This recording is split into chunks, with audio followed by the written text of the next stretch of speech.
शरीफ होगा। इलेक्शन 2024 हो चुके हैं, लेकिन आज 2024 में भी सिचुएशन 1971 जैसी बन चुकी है। अब दोस्तों ये तो आम चर्चा है कि बनना है नवाज शरीफ को, क्योंकि पाकिस्तान के जो चुनाव हैं वो रहते हैं फिक्स्ड। कि आप इलेक्शन का ड्रामा भी करते हैं, प्रेसलर तरमीम और इस तरह की जो यहाँ पे अमेरिका से पैसे और दूसरी दुनिया से एड्स लेने के लिए। दोस्तों पाकिस्तान में चुनाव हो चुके हैं और पाकिस्तान की जनता ये कह रही है कि पाकिस्तानी फौज ने नवाज शरीफ को जिताने की पूरी कोशिश की है। दोस्तों देते हैं विजय गौड़ावाड़िया और डॉक्टर कमर चीमा पाकिस्तान में हुए चुनाव के बारे में क्या कह रहे हैं। अब दोस्तों ये तो आम चर्चा है कि बनना है नवाज शरीफ को, क्योंकि पाकिस्तान के जो चुनाव हैं वो रहते हैं फिक्स्ड। आर्मी चीफ डिसाइड करता है, जनरल आसिम मुनीर का फैसला है कि प्रधानमंत्री कौन बनेगा। तो लोग कहते हैं, ये फॉरेन मीडिया कह रहा है, फॉरेन थिंक टैंक्स कह रहे हैं, जिनको मैं कोट करूंगा अभी थोड़ी देर में, वो लोग क्लियरली कह रहे हैं कि साहब ये जो बंदा है नवाज शरीफ, ये चौथी बार प्रधानमंत्री की शपथ लेगा पाकिस्तान की। अब दोस्तों 44 पॉलिटिकल पार्टीज जो हैं वो इस चुनाव में हिस्सा ले रही हैं। 44 पॉलिटिकल पार्टी, 44 और 266 नेशनल असेंबली की सीटों पे ये लोग लड़ेंगे, यानी कि 44 और 266। दोस्तों ये पाकिस्तान की 77 साल तारीख का 12वां जनरल इलेक्शन है, 12वां। और कोई ये शपथ लेके नहीं कह सकता कि 12 में से एक भी कोई ऐसा जनरल इलेक्शन हुआ हो पाकिस्तान में जिसमें मैसिव धांधली ना हुई। और धांधली किस प्रकार की भाइयों? छोटी मोटी धांधली नहीं कि किसी ने बूथ कैप्चर कर लिया, किसी ने किसी के वोट किसी को डाल दिया, ना ना ना।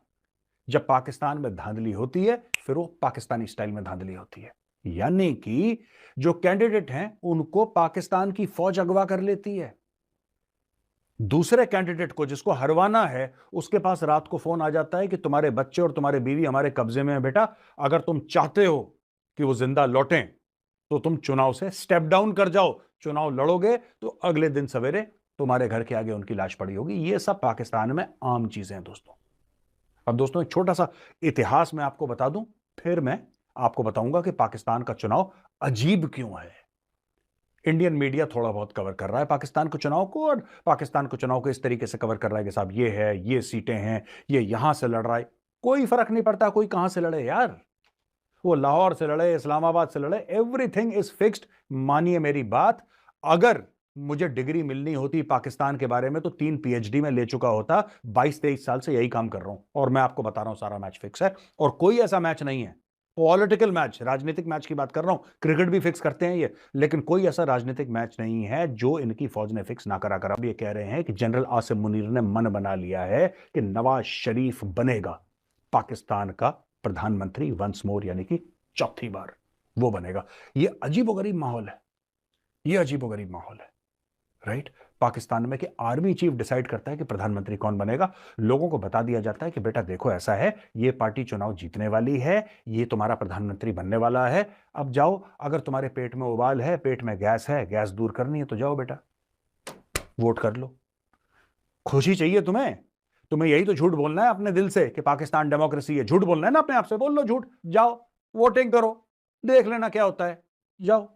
तो अब लोग गए हैं वोट करने के लिए दोस्तों। अच्छा, मैं कुछ और आंकड़े आपके सामने पेश करना चाहता हूं दोस्तों। आज तक पाकिस्तान में 30 प्रधानमंत्री रहे हैं, 30 प्रधानमंत्री रहे हैं, और एक ने भी 5 साल का टर्म कंप्लीट नहीं करा। पाकिस्तानी प्रधानमंत्रियों का टर्म जो होता है, या जो उनकी लोकसभा है, जो उनकी नेशनल असेंबली है, उसका टर्म होता है 5 साल। आज तक 30 प्रधानमंत्री हुए और 30 उनका रिकॉर्ड है, 30। किसी भी प्रधानमंत्री ने 5 साल कंप्लीट नहीं करे। यहां पे देखिए, मोदी जी के 2 टर्म कंप्लीट हो चुके हैं, 10 साल मोदी जी कंप्लीट कर चुके हैं। मोदी जी कह रहे हैं कि मैं तीसरी बार भी आ रहा हूं। तो यानी कि आप ये समझ सकते हैं, ये आंकड़ा सुन के, कि पॉलिटिकल स्टेबिलिटी और इकोनॉमिक स्टेबिलिटी किसी भी देश के लिए कितना जरूरी है। और पाकिस्तान का जो बेड़ा गर्क है, लैक ऑफ टैलेंट है, लैक ऑफ विजन है, लैक ऑफ मोरालिटी है, लैक ऑफ इंटेलिजेंस है, ये तो सच है ही पाकिस्तान के लिए, लेकिन lack of political and economic stability भी है पाकिस्तान की जो सिमत है, डायरेक्शन है अगले 5 सालों में, आपको तार साहब कैसे नजर आती है? जी मतलब 2 चीजें, मैं इसको ड्रामे की दूसरी किस्त, ये एक कॉमेडी ड्रामा नहीं है, ये एक ट्रेजेडी से भरपूर, फिक्शन से भरपूर ड्रामा है। उसकी दूसरी किस्त का टाइम हो चुका है मेरी नजर में। ये आप इस पॉइंट पे खड़े हैं। अब मैं इसको फोरकास्ट ये करना चाहूंगा इस तरह कि अब बकरा मंडी का भी ये समझिए कि इस ड्रामे की दूसरी किस्त का नाम है बकरा मंडी। अब बकरा मंडी खुलेगी, जो करप्शन के पैसे आपके इस सिस्टम के अंदर मौजूद है वो हाथ चेंज करेंगे, बस से ये इससे शुरू हो चुका है। वो जो इंडिपेंडेंट का एक ड्रामा है उससे बकरा मंडी बनेगी, इसमें बोरियों के हिसाब से पैसा, करोड़ों के हिसाब से। अब दूसरा जो मैं बताना चाहूंगा कि इस वक्त आप क्या हैं, आप हैं क्या। दो खबरें हैं। एक तो मैं ये आपने अर्ज किया है कि शायद एक ऐसा तबका है जो एक कल्ट बन चुका है। वो कल्ट, और जो दुख वाली बात है, वो मजहबी कल्ट है।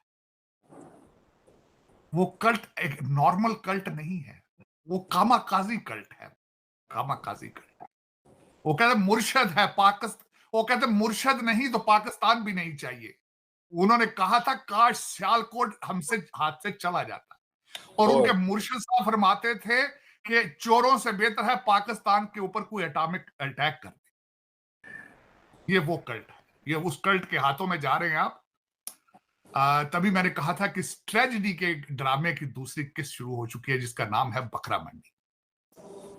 चीमा साहब, मैं उससे आगे बढ़ना चाहूंगा। बीबीसी और डॉन के ऊपर दोनों पे खबर आ चुकी है इस वक्त कि मेरे जो दूसरे जो वजीर आजम बनने की ख्वाहिश लेकर आए थे, मोहतरम जनाब नवाज शरीफ साहब, बीबीसी और डॉन पे खबर चल रही है कि उन्होंने फरमाया है कि मैं दूसरी पार्टियों के साथ मिलकर हुकूमत बनाने के लिए तैयार हूं।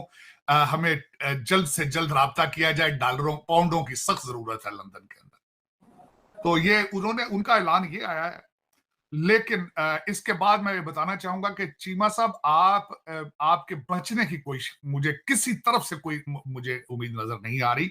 आपके क्राइसिस जो है सबसे पहले इकोनॉमी क्राइसिस है, इकोनॉमिक क्राइसिस। इन सारे लीडरान के मुंह से आज तक आपने कोई लफ्ज सुना हो हमने इकोनॉमी किस तरह ठीक करनी है।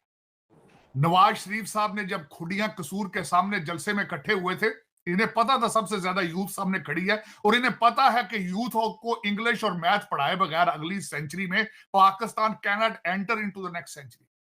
Pakistan can not grow, any country can not grow without English और मैथ। कंप्यूटर के बगैर आप अगली सेंचुरी में एंटर नहीं हो सकते।